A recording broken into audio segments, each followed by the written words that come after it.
মুসলমানের ঈমান আল্লাহর পছন্দ। ঈমানবিহীন গোটা পৃথিবী পেলেও লাভ নাই, ঈমান পেয়ে সব হারাইলেও লস নাই, আল্লাহকে পেয়ে সব হারালেও লস নাই, আল্লাহকে না পেয়ে গোটা পৃথিবী 10 বার পেলেও কোনো লাভ নাই। কারণ পৃথিবীকে তুমি যতই আঁকড়াইয়া ধরো, পৃথিবী তোমারে থাকতে দিবে না, লাথি দিয়া কবরে ফেলে দিবে। দুনিয়া ধোকা, দুনিয়া ধোকা, দুনিয়া তামাশা, দুনিয়া খেলাধুলা। এই হাসে তো এই কাঁদে, এই ফুর্তি তো এই আবার হসপিটাল, এই আনন্দ এই বেদনা, এই রোদ এই বৃষ্টি, এই আলো এই অন্ধকার। দুনিয়া এমন, মুহূর্তে মুহূর্তে দুনিয়ার অবস্থা বদলে যায়, মানুষের অবস্থা বদলে যায়। এই তাগড়া জোয়ান, কয়েক বছরের ব্যবধানে উনি আবার বৃদ্ধ। এই শক্ত সামর্থ্য যুবক একটা দুইটা রোগ ধরছে, এবার একদম কঙ্কাল। এর নাম দুনিয়া বন্ধু। দুনিয়া এক অবস্থার উপরে থাকতে দেয় না। দুনিয়া দুনিয়া বহু বাদশাকে ছোট বানায় ফেলছে, দুনিয়া বহু ফকিরকে বাদশা বানায় ফেলছে, দুনিয়া বহু সুন্দরীকে কবরে লাথি দিয়ে ফেলায় দিছে। যা, তুমি মানুষ কিসের বড়াই করছো? কেন অহংকার করছো? তুমি তো উল্লেখ করার মতো বস্তুও ছিল না। যেই ফোঁটা দিয়ে তুমি হইছ, এই ফোঁটার নামও তো মানুষে নেয় না, এই ফোঁটার নামও তো নেয় না।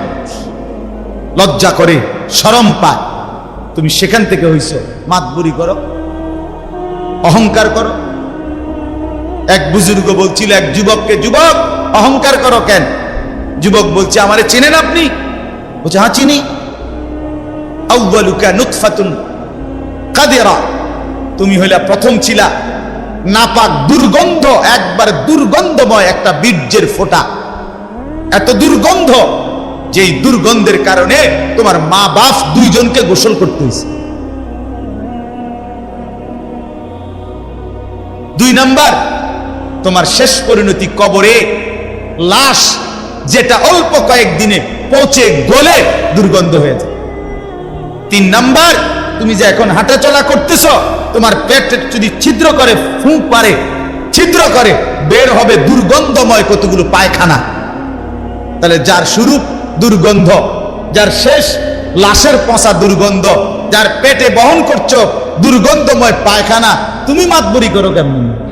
কেমন জিন্দিগি ভাই, কেমন জীবন এটা? ঘন্টার পর ঘন্টা, 3 ঘন্টা মোবাইল টিপে কেমনে একজন মানুষ? 5 ঘন্টা মোবাইল টিপে কেমনে রে ভাই? তুমি মানুষ না প্লাস্টিক? হায় হায়, সারা রাত উলঙ্গ ছবি কেমনে দেখে রে দোস্ত? মুসলমান এমন হয় কেন? আমাদের আল্লাহ আছে, আমাদের আখিরাত আছে। মৌলানা মুফতি দ্বীন মোহাম্মদ সাহেব, আমি শুনতেছিলাম একটা আয়াত পড়ছে, ইয়া আইয়ুহাল ইনসানু মা গাররাকা বিরাব্বিকাল কারীম।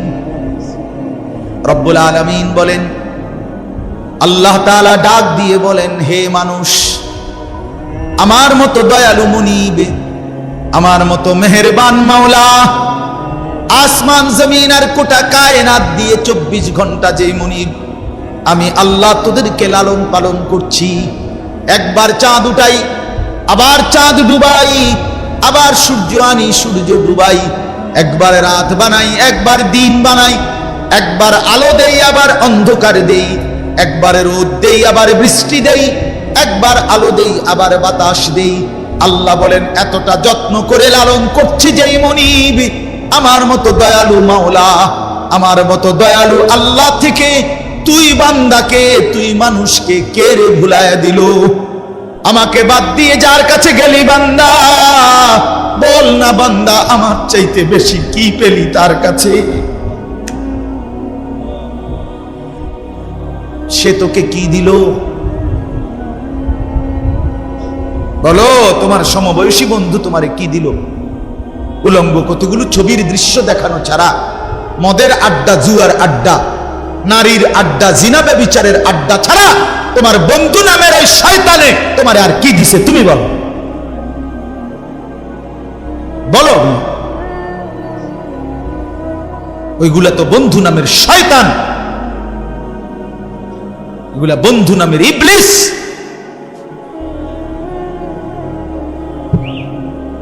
আল্লাহ আমাদেরকে বুঝ দান করেন। এজন্য বাপ, আমি কোরআনুল কারীমের একটা ছোট্ট আয়াত তেলাওয়াত করেছি, আর অল্প একটু সময়, আমার মূল কথা বলা হয়ে গেছে।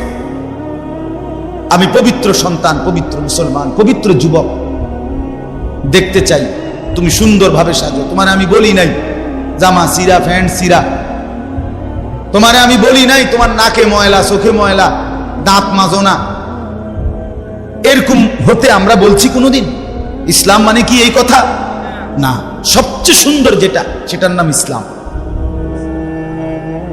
সবচেয়ে পবিত্র, সবচেয়ে পবিত্র, সেরা সুন্দর ইসলাম।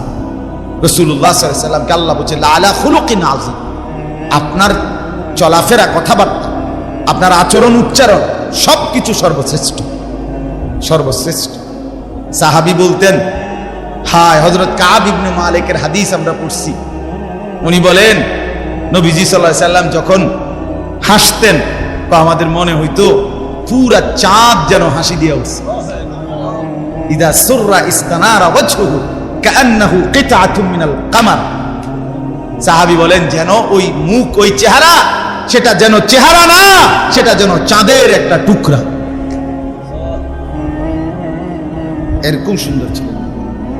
সুবহানাল্লাহ, সুবহানাল্লাহ। তাহলে সেই সৌন্দর্যময় চেহারা তো নিশ্চয়ই দাড়িওয়ালাই ছিল, ঠিক না?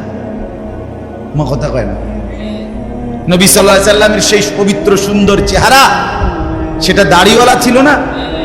তো দাড়িবিহীন চেহারা সুন্দর হয় কেমনে তাইলে বলে? কোনোভাবেই পৃথিবীর কোন সেলুনে শেভ কইরা আপনি দাড়িওয়ালা চেহারার সাথে সৌন্দর্যের টক্করে, সৌন্দর্যের পাল্লা দিয়া আপনি নিজেকে উপরে উঠাইতে পারতেন। দাড়িওয়ালা সুন্দর। পৃথিবীর ইতিহাসে একমাত্র ঘটনা যে দাড়িওয়ালা যুবককে দেখে 40 জন সুন্দরী নারী, বংশীয়া নারী, রাজ পরিবারের নারী নিজেদের হাতের আঙ্গুল কাটে ফেলছে। যেই যুবককে দেখে আঙ্গুল কাটছে, ওই যুবক দাড়িওয়ালা ছিল। আর এর বিপরীতে এই শেভ করুন না, দাড়ি কাটা, এরকম কোন পুরুষকে দেখে এরকম ঘটনা ঘটছে পৃথিবীতে, এমন ইতিহাস রূপকথার মধ্যেও নাই। আরে মানে বানাই না কিচ্ছার মধ্যে এই কথা, বুঝেন না আপনার কথা? এটা তো কোরআনে আছে, আর ওটা কিসের মধ্যে নাই? না না, রাক্ষসের গল্পের মধ্যে এই কথা নাই, ডালিম কুমারের মধ্যে এই কথা নাই, রাজকুমারের গল্পের মধ্যে এগুলো নাই।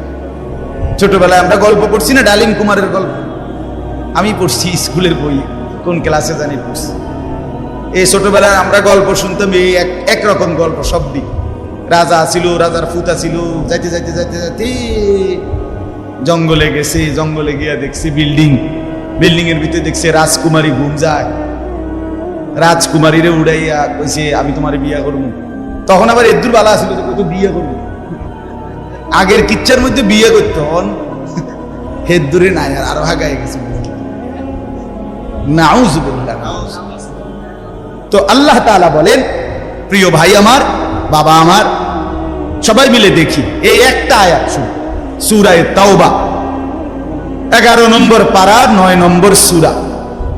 এই সূরার 119 নম্বর আয়াত আল্লাহ তাআলা বলেন, ইয়া আইয়ুহাল্লাযীনা আমানু ইত্তাকুল্লাহ, ইয়া আইয়ুহাল্লাযীনা আমানু ইত্তাকুল্লাহ ওয়া কুনু মা'আস সাদিকিন।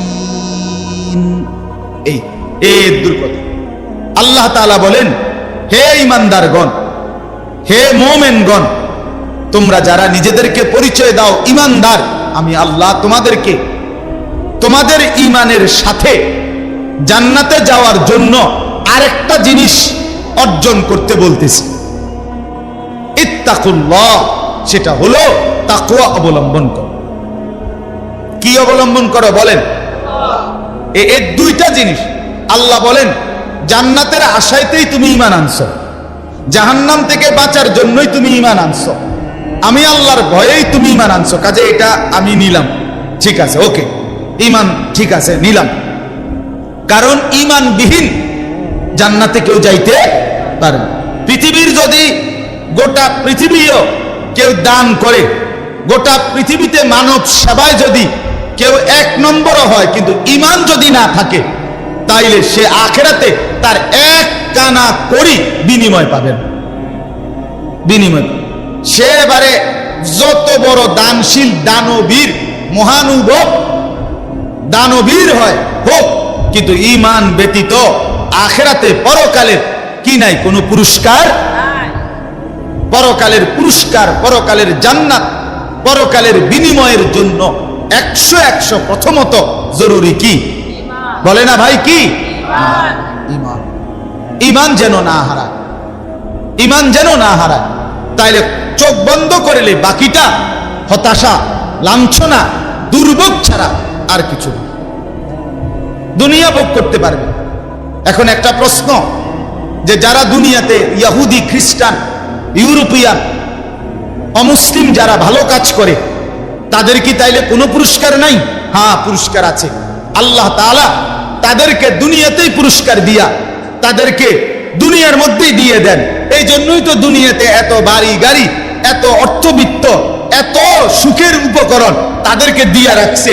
আল্লাহ তাআলা বলছেন, এ তোমরা বা তোমাদের কেউ যে কিছু কাছে ভালো কাজ করে, এডি লেগে দিয়ে দিলাম, যা পারো এনে ভাত তরকারি খাইয়া, আর পরে কি এনে আগায় এলাও, যা ভোগ করো এখানে করো, আখিরাতে নাই, পরকালে না। ওয়াদারনি ওয়াল মুকাদ্দিবিনা উলিন নি'মাতি ওয়া মাহিলহুম কালিলা ইন্না লাদাইনা আনকালা ওয়া জাহিমা। আল্লাহ বলে মিথ্যাবাদী, নাফরমান, পাপীদেরকে আমি দুনিয়া দিচ্ছি বলে আমার বান্দারা, মুমিনরা আমারে কিছু কইও না, একটু সুযোগ দাও, আমি তাদেরকে দেই একটু। কয়টা দিন দেই? কালিল, কয়টা দিন। এরপরেই আমার কাছে আগুনের বেড়ি এবং আগুন আমি আল্লাহ তাদের জন্য রেখেছি, সেটা হাসরের ময়দানে আসলেই দেব। অতএব 1 নম্বর পুঁজি আমাদের ঈমান। কি ভাই বলে না? সবাই বলি ঈমান। ঈমান কিন্তু শুধু লা ইলাহা ইল্লাল্লাহ তুমি পড়তে পারো এটার নাম না, এটা ঈমানের কালেমা, এটা ঈমানের আবশ্যক অংশ। কিন্তু মুমিন মানে, ঈমানদার মানে শুধু এতটুকুকেই বলেন। আল্লাহ নবী সাল্লাল্লাহু আলাইহি ওয়াসাল্লাম বলেন, আল ঈমানু বিদউ ওয়া সাবউনা শু'বা। ঈমানের 77টা শাখা আছে।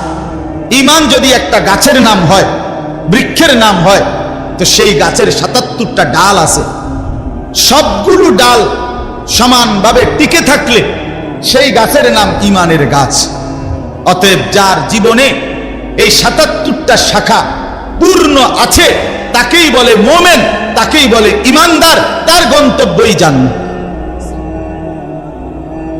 এখন যদি বলি এতটি কি আমরা পারমু? অবশ্যই পারবেন না। কেন? আপনি পারবেন বলেই তো আপনাকে মানুষ বানাইছে। যদি পারতেন না তো আপনারে আল্লাহ গরু, ছাগল, কুকুর, বিড়াল বানাইতেন। যারে আল্লাহ মানুষ বানাইছে, এটাই প্রমাণ করে তাকে আল্লাহ ইসলাম মানার, দ্বীন মানার, কোরআন মানার, রাসূলের সুন্নাত মানার পূর্ণ যোগ্যতা দিয়েই বানাইছে। আজ আমরা গাফলত করে করে শেষ করে দিলাম। আর কি, মা বাপও বুঝলো না, সন্তানও বুঝলো না, ছেলেরা তোমরাও বুঝলা না। ওই মোবাইলওয়ালা,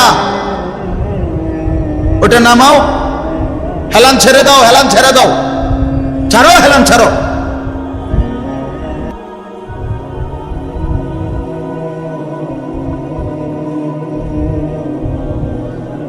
সুদা আমার কোনো অসুবিধা নাই, যার অসুবিধা সে চলে দাও। একজন হলে একজনকে বললো আমার কোনো আপত্তি নেই, কিন্তু গাফেল না হয় ভাইয়া। দিল না খুললে, মনের মধ্যে যদি সামান্য অনুভূতি না থাকে, জীবনও পরিবর্তন হবে না রে ভাই। দেখতে দেখতে জীবন শেষ হয়ে যাবে। দেখতে দেখতে প্রতিদিন বাংলাদেশের একেবারে জরিপ এটা, বাংলাদেশে প্রতিদিন মৃত্যুবরণকারীদের সংখ্যার মধ্যে যুবকের সংখ্যা বেশি। প্রতিদিন আমি নিজে পত্রিকায় পড়ছি, প্রতিদিন বাংলাদেশে গড়ে 5 থেকে 6 জন মোটরসাইকেল অ্যাক্সিডেন্টে যুবক মারা যায় কিংবা প্রচন্ড আহত হয়। কারণ বর্তমানের যুবকরা আপনার পাগলের মতো, মাতালের মতো, পাগলা কুকুরের মতো মোটরসাইকেল চালায়, রং ড্রাইভ করে। এটা খেয়াল করে, এটা একটা নিকৃষ্ট বদভ্যাস। কেন? এটা আত্মহত্যার পূর্ব প্রস্তুতি, অর্থাৎ নিজের হাতে নিজেকে ধ্বংস করে দাও। সে না জানে অ্যাক্সিডেন্ট হবে, কি দরকার এই মাতালের মতো চালানো? শুধুই কেবল এই দ্রুত গতিতে দুই পাশের কেউ দেখবে বলে, দেখছো তুই কি জোরে চালায়, এটা কইতে কইতে তো তুই ফার হয়ে গেছে, তাই কইব কোন সময়? কথা বোঝেন না এমনি? এটা বলতে বলতেই তো হেঁটে গেছে, এত জোরে চালাইছি, এটা হুইবারও তো টাইম নাই। তো তোমার যে মানুষ কত বালা কইবে, তুমি তো কত খারাইলে না, কইতো তুমি তো দাঁড়াইলাও না। বলে হায় হায়। সেদিন আমি গত সপ্তাহে খুলনা থেকে আসছিলাম, 1 সপ্তাহ ছিলাম। এই তখন দেখছি পদ্মা সেতুর পরে শত শত ছেলে, শত শত, রাত 2টা বাজে তখন শুক্রবার, কয়েকশো ছেলেরে দেখছি, সবগুলো মোটরসাইকেল চালাইতে আছে জোরে জোরে, এবং প্রায় অধিকাংশ গুলোর পিছনে একটা একটা যুবতী মেয়ে আছে। রাতের 2টা বাজে তখন।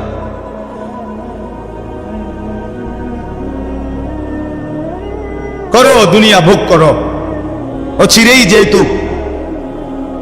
ফেরেশতা লাথি দিবে, কাজেই দুনিয়া ভোগ করো। ও চিরেই যেহেতু কবরে জাহান্নামের আগুন অপেক্ষা করছে, কাজেই দুনিয়া ভোগ করো। আল্লাহ তাআলা আমাদেরকে মাফ করে দেন। তো প্রিয় ভাই, ওইটা কি হলো? আমার এমনি গলায় কথা বলতে কষ্ট হয়।